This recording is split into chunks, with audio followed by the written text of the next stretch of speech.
আমরা গত 17 বছর মাননীয় মহাসচিব মহোদয় রাস্তায় কান্না করেছেন, ওরা কিন্তু এখনো ঘুরছে। কিন্তু এমন কোনো কাজ আমরা করব না যেই কাজে বিএনপি এবং বিএনপির নেতা মানুষের কাছে কখনো অপমানিত হন।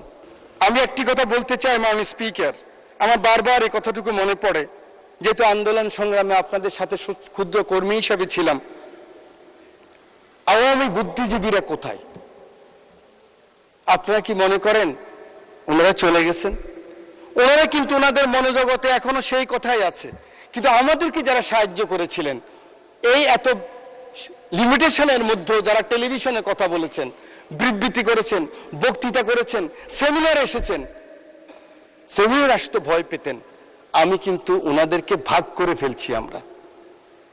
আমি চাই যে ওনাদেরকে আমরা ডাকি, আমাদের লিডার অফ দ্য হাউসের কাছে আমরা নিয়ে আসি, এক কাপ চা খেলে ওনারা খুশি হবে, সেই ব্যবস্থা আমাদের সিনিয়র লিডাররা করবেন।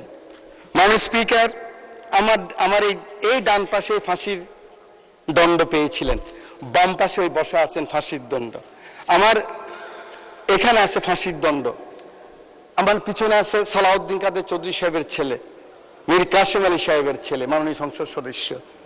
আমরা যে বেঁচে আছি এটাই তো বেশি। আমাদের মাননীয় হুইপ মিয়া নুরুদ্দিন অপু রকিবুল ইসলাম বকুল বলেছিলেন, আমরা লিডার অফ দ্য হাউসকে, মাননীয় প্রধানমন্ত্রীকে উনি হাদিস দিয়ে, কোরআনের সূরা দিয়ে বলেছেন, প্রথম সাহায্য করতে হবে কে? প্রথম সাহায্য করতে হবে আমরা যারা এই পাশে বসে আছি, আমরা যারা ক্যাবিনেটে আছি, আমরা যারা ওনার পাশে থাকি, আমরা প্রথম সততার সাথে, নিষ্ঠার সাথে আমরা শপথ গ্রহণ করতে হবে যে না, এমন কোনো কাজ আমরা করব না যেই কাজে বিএনপি এবং বিএনপির নেতা মানুষের কাছে কখনো অপমানিত হন।